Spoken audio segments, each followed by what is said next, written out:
Yahoo minasan, welcome back again with Mr. K di sini. Seperti yang kita tahu, Fever Card yang bocorannya volume terbaru ya udah rilis. Cuma meskipun udah rilis beberapa minggu yang lalu, tetap aja masih belum banyak translate yang udah terkonfirmasi, baik itu versi Inggrisnya ataupun versi Indonesianya. Karena kesalahan translate mungkin aja bikin informasinya jadi salah. Jadi kalau ada kesalahan informasi harap dimaklum aja ge, sambil kita nunggu ada translate yang pastinya. So buat sekarang enjoy aja dah rangkuman bocoran Fever Card volume terbarunya. Monggo!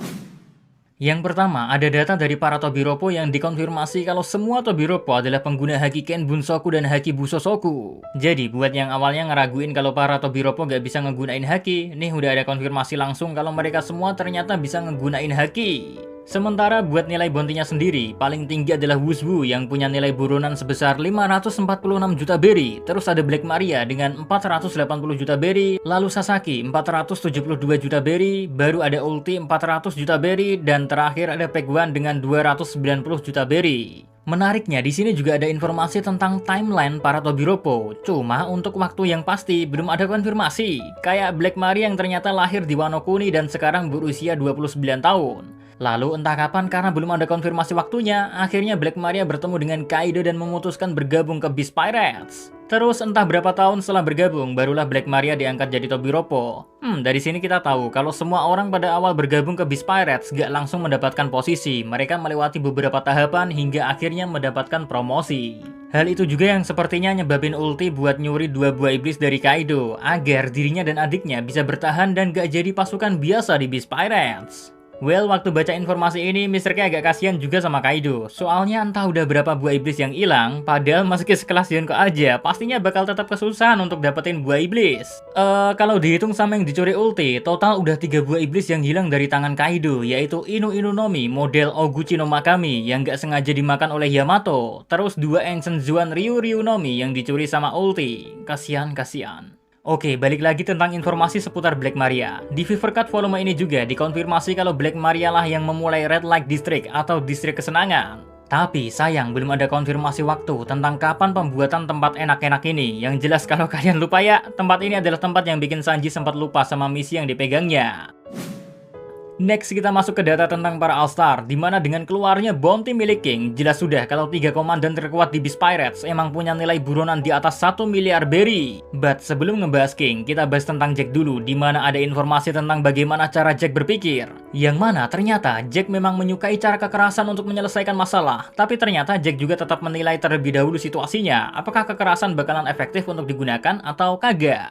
Dari sini kita bisa tahu kalau Jack ini tipe yang barbar tapi tetap pakai otak. Apalagi Jack juga ternyata sama kayak semua anggota baru yang join ke Beast Pirate. Dia gak langsung jadi All-Star, tapi karena kekuatan, pengambilan keputusan, dan kesetiaannya membuat Kaido menjadi sangat percaya kepada Jack. Sehingga Kaido sendirilah yang memberikan promosi agar Jack menjadi All-Star. Namun meski memiliki kekuatan yang sangat gila, Jack tetap diperlakukan seperti anak kecil oleh King dan Queen. Dan tampaknya Jack sendiri gak bisa menatap kedua saudaranya tersebut ya, langsung ke matanya. Di sini gak dijelasin sih alasan kenapa Jack gak bisa ngelihat mata King dan Queen kalau lagi bertemu. Entah itu karena Jack sangat respect ke keduanya atau takut dengan kekuatan King sama Queen.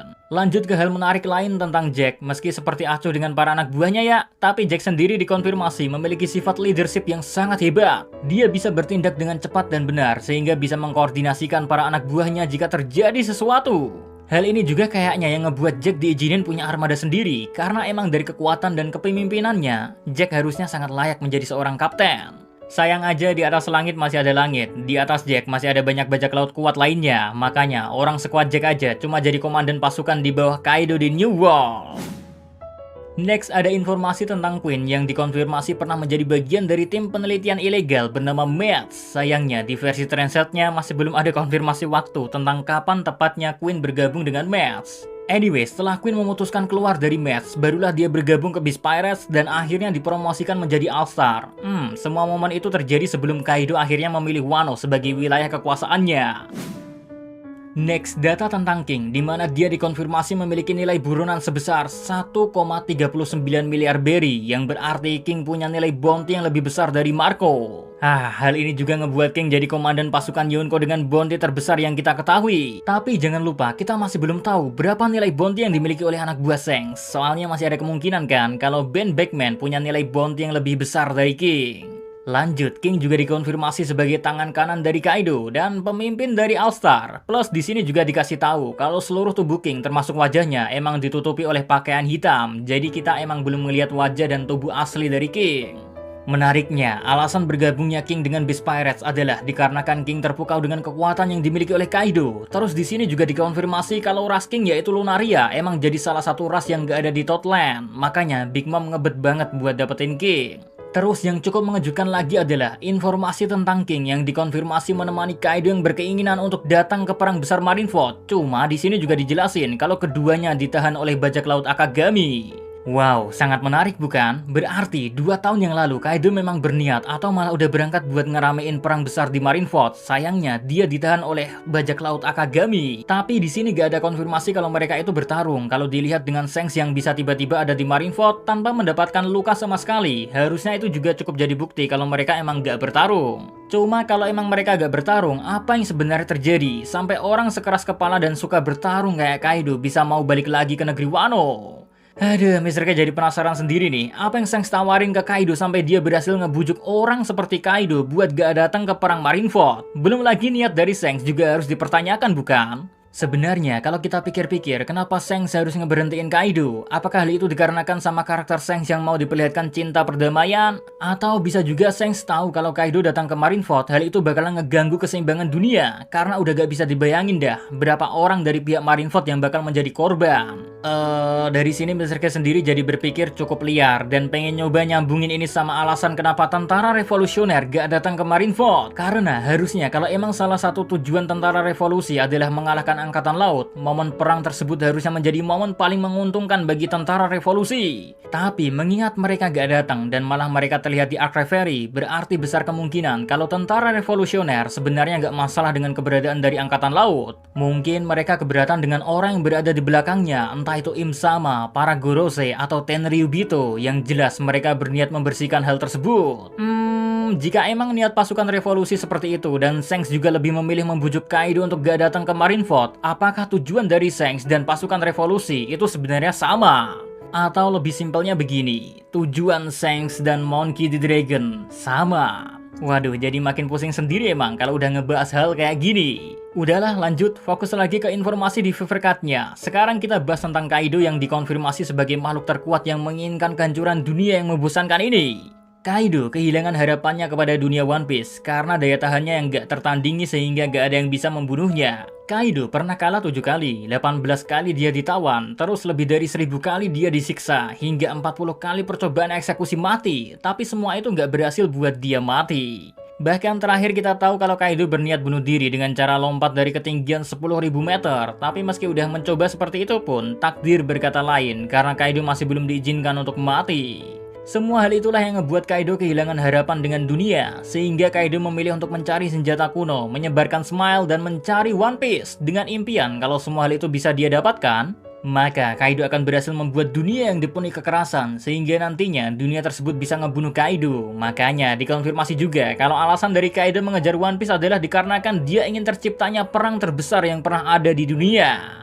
Terus di sini juga dikonfirmasi kalau kebiasaan buruk Kaido yaitu mabuk-mabukan ngebuat emosinya saat mabuk menjadi tidak stabil, makanya dia bisa tiba-tiba nangis, ketawa, ataupun marah. Nah, menariknya nih, ada sedikit informasi tentang awal Kaido bergabung dengan Rock Pirates yang katanya seperti anak magang, tapi sayang nggak dikasih tahu detail waktu kapannya. Namun, 38 tahun yang lalu dari timeline saat ini adalah waktu Rock Pirates bubar setelah kekalahan di insiden God Valley. Berkat insiden itu pun, Kaido ditangkap oleh pihak Angkatan Laut dan disitulah DNA miliknya diambil. Baru setelah kejadian itu, Kaido ngebentuk Beast Pirates. Dan 23 tahun dari timeline saat ini adalah momen Beast Pirate yang bertarung dengan Gekko Maria. Setelah itu 3 tahun kemudian atau 20 tahun dari timeline saat ini, Kaido bertarung dengan Kozuki Oden. Dan 2 tahun kebelakang dari timeline saat ini guys, atau lebih tepatnya saat perang Marineford terjadi, Kaido pergi untuk mengalahkan Shirohige tetapi ditahan oleh bajak laut Akagami no Shanks. Dari informasi itu, kita bisa tahu kalau alasan Kaido ingin datang ke perang besar Marineford adalah untuk kepala dari Shirohige. Nggak kebayang kalau 2 orang ini bertarung dengan kekuatan penuhnya, bakalan kayak gimana kondisi di sekitarnya. Yang satu bisa datangin tsunami sama ngebuat gempa bumi, yang satunya dianggap seperti bencana berjalan, karena Kaido dalam mode naganya bisa nyiptain tornado di sekitarnya dan nafas api yang sangat besar. Next, di volume ini juga dikonfirmasi kalau gender dari Yamato adalah wanita. Jadi gak usah bingung atau debat lagi geh, karena udah ada konfirmasi resminya. Dan buat yang bingung kenapa Yamato disebut putra, itu sepertinya semua murni dikarenakan rasa kecewa Kaido yang sebenarnya menginginkan anak laki-laki, namun apa daya Yamato lahir sebagai seorang wanita. Terus di Fever Cup Databook ini juga dikasih tahu kalau Yamato memiliki nama inisial Ninigi, atau kalau menurut Wikipedia ya, nama Ninigi berasal dari Ninigi no Mikoto yang merupakan dewa Jepang, cucu dari matahari, Amaterasu. Kembali kata matahari jadi simbol yang penting. Misteri maning, misteri maning. Terakhir ada informasi yang gak kalah menarik tentang kart milik Zoro yang dimana ada informasi kalau Zoro ternyata datang ke Onigashima bukan untuk berburu bajak laut, melainkan untuk memusnahkan Oni. Wait a minute, kan di chapter terbaru Kaido udah bisa kita konfirmasi sebagai ras Oni. Berarti emang kita dikasih petunjuk kalau Zoro akan mengalahkan Kaido apa gimana nih? Sayang, informasi itu masih harus ditunggu konfirmasi translate yang lebih bagus ya. Soalnya ada juga yang bilang kalau itu terlalu diartiin secara literal, sehingga informasinya bisa aja keliru. Karena ada yang ngasih tahu kalau itu bisa aja arti sebenarnya Zoro hanya dianggap sebagai pemburu iblis daripada pemburu bajak laut.